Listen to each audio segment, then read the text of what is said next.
Applause for Angus, everybody. Make him feel nice and warm and welcome. Mackie! Focus your eyes on the big screen and be prepared for another wonderful performance. Double tap here.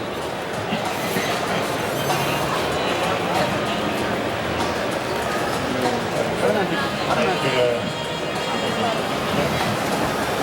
if it's feeling.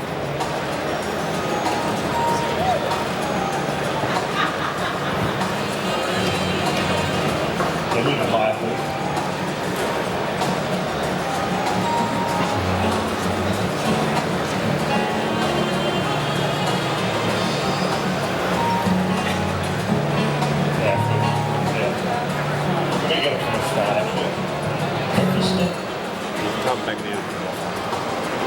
Yes, okay, so I don't know if it's probably because you got to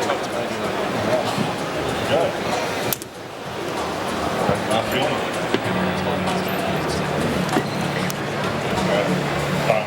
Judges, now why is it that when we taste coffee with customers, maybe we're here on a judging board, why is it that each of us tastes something different out of the same coffee?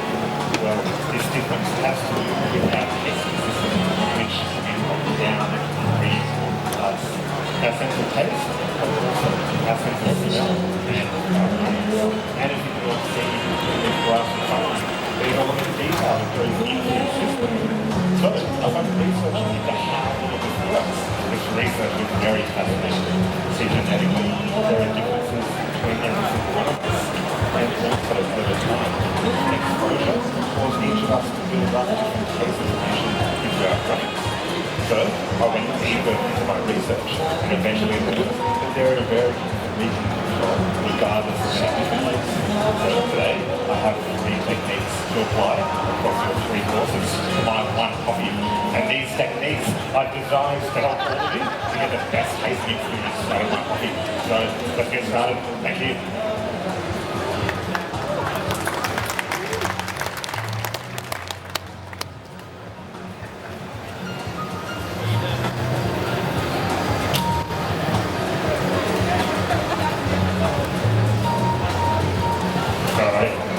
So my coffee that I have today is a Kenyan, and it's a washed carbonic maceration. What I love about this coffee is it's fresh and juicy, but also it's sweet and complex at the same time. See, it's a mixture of 2 varietals, SL28, which adds that fresh juiciness, and also SL34, which gives us sugary sweetness.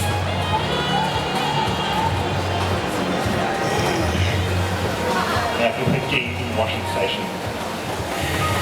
After the cherries are cold, it gets moved to stainless steel containers and dry fermented for 8 hours. And this takes those SL34 qualities, turning it into raw sugar into your espressos. And then soaking for 24 hours, and this refines the coffee, turning it into this beautiful lime. And then coffee goes to African beds where it's dried for 21 days. And they're able to achieve this long drying time by ensuring the coffee never gets above 27 degrees. And this keeps healthy cell structures in the bean. And this is going to get the most beautiful texture. And these espressos are going to start juicy so they develop and become potent.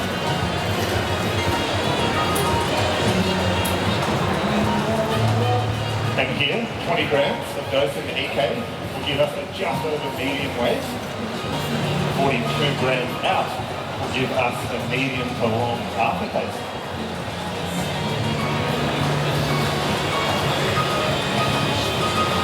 And what's exciting, judges, I'll be serving these espressos under temperature gauges, and this is going to help us with our sense of taste. The espressos will be a temperature-controlled drinking experience.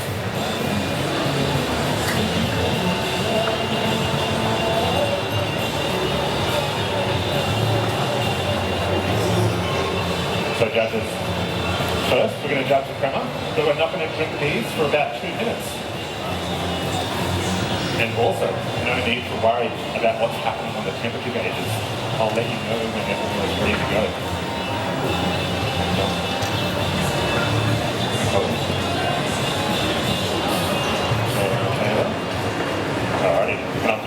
here is delicious, but it's going to be for the signature drink at the end.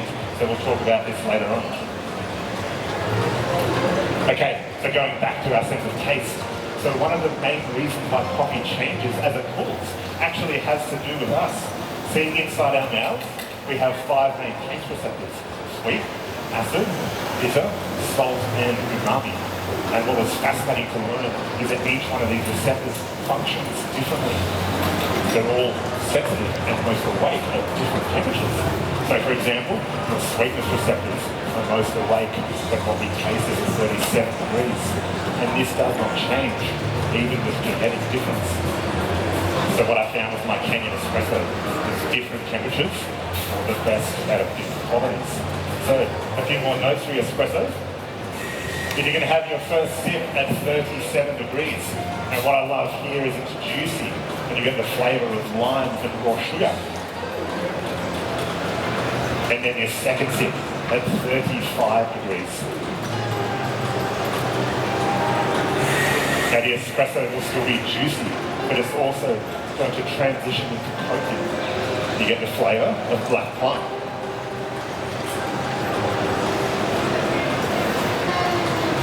And please look for that just over medium weight and the medium to long aftertaste. Alrighty guys, now your espressos are almost ready, so if you can please grab your teaspoons, give them a stir really well, back and forth 5 times. And don't worry about drinking these at the same time. All we need to do is focus on your own espresso and your own temperature. Thank you.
Please finish up with your espresso notes. And then for your milk-based course, you can please write down 60% dark chocolate and a rich and creamy texture.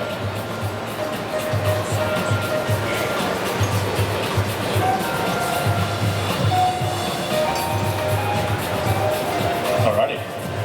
Now I'd like to look at our brains. And here we have a section of our brain called the gustatory cortex. Now my nickname is Gus, but it's not named after me, don't worry. And this section of our brain is responsible for processing flavour.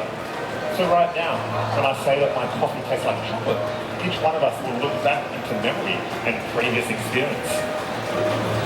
And naturally, we've all had exposure to different chocolates. So when we taste, we'll be looking for something a little bit different. So before we taste here, we're going to do a flavour calibration. So here, I have the exact chocolate that you're about to experience. So Michaela, you get to go first. Have a smell, and then calibrate yourself, and then pass it on down the line. Thank you. Mel, when you're done, just leave it in front of the chin.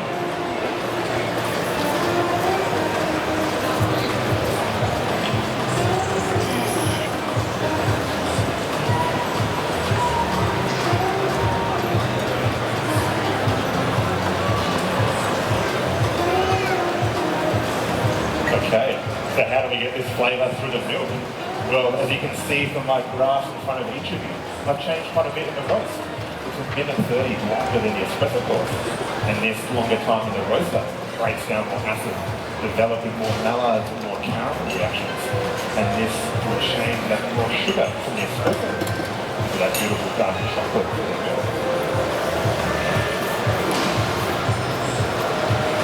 I'll pass the inhaler. Alright, and then I've changed quite a bit with my extraction. So your espresso is always on the EK for its clarity and its flavour balance. But now I'm on the K30. So what I like about this grinder is it has a coarser grind particle distribution, and this coarser grind shifts texture, between that coating texture and this beautiful creamy texture here. Okay, and then working with this different grind size, I do have a little bit of sweetness, but that's where I get to use my milk. So 70 grams, this beautiful sweet milk from the burrito is going to help to give you this rich and creamy texture.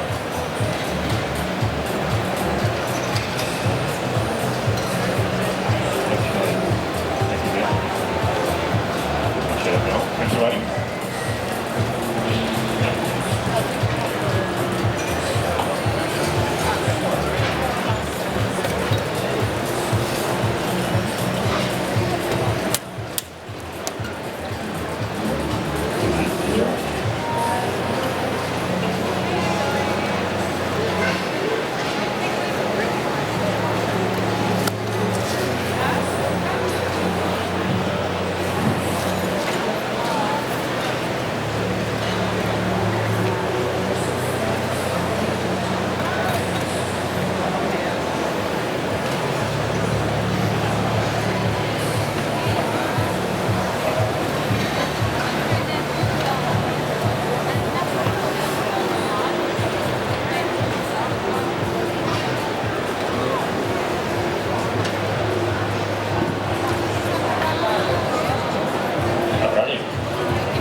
Let's finish up with our signature drink. Alrighty. So for this drink, I wanted to lift up those fresh and juicy fruits, but also that richer side. So I'll be doing both of these things and also enhancing the aroma. So first of all, to bring up those rich qualities from the SL34, I'll be using melted butter. And what I did was I melted unsalted butter at 130 degrees. And at this temperature, we cause maillard reactions to the milk solids. They brown, they deepen in flavour. And doing this for 7 minutes is going to extend the length of the espresso's aftertaste.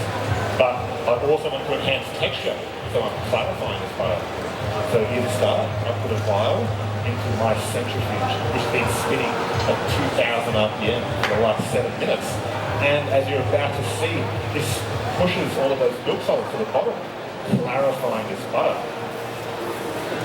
And when I add today, exactly 1.4 mils, we're going to get creamy texture, which is just delicious. Also a whole aftertaste. Alrighty. And then to lift up those fresh juicy fruits, I'm adding an apricot syrup. So I reduce the flesh of apricots, enhance water, and reduce to 60 degrees to keep fresh flavour. And then 20% of vanilla sugar just to bring up the sweetness.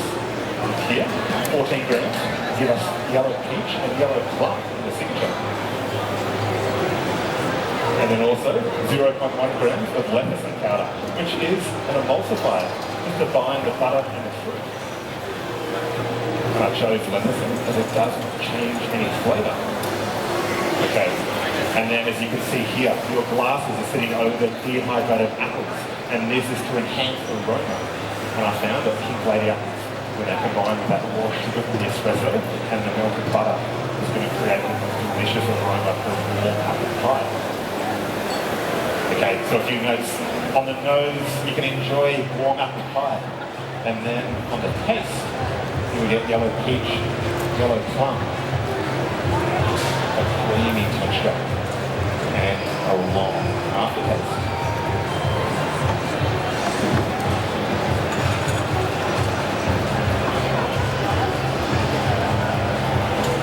Alright, but this drink is not quite finished. I have one more technique for your taste consistency. And I'll demonstrate first, and then each of you can do the same at the end. So here, I have a nasal tube, which we get to stick to the middle part of your nose. like this. And what you'll notice straight away is it's easier to breathe and it also looks great too. And why for taste? Well, flavour is not created on our tongues. Flavour gets created back here in our nasal senses. So increasing the airflow into these senses, each one of you can have better clarity of flavour of what you're about to taste. So at the end, when I pour one, I'll get each of you to put on your own nasal strip. And then when you're ready and you're comfortable, lift off the lids, enjoy the aroma, have a swirl and enjoy the drink. Okay. And there's also spare nasal strips and like the judge. Now, being a barista, there are so many variables that we can focus on, from the machine, roasting, to farming. But at the end of the day, it's you guys, the customers, that are experiencing these coffees. And what I've learned is if we can focus more on our tasting system, focus more on how we taste, there's actually still so much more that we can unlock from these beautiful coffees. So please enjoy these drinks. Thank you. Time.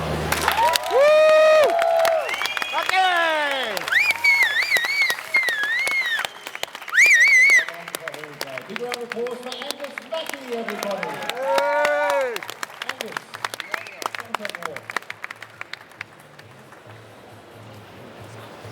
now, it's nice to have somebody who shares the same airspace with me every now and again.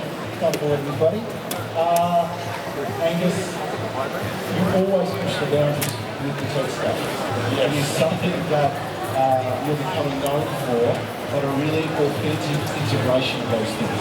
This is not just some idea to put out, flux capacitor on the stage and point at it and say that stuff.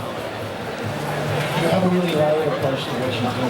Good. So to tell everybody, I guess, where did the genesis of these ideas come from for you? Because I'm really interested in that aspect. And if people could see how that performance, where does it start? Oh, where does it start? I get bored very easily, so I'm always thinking of ideas. But yeah, I definitely think that there's just so many political variables in the barista world that either have been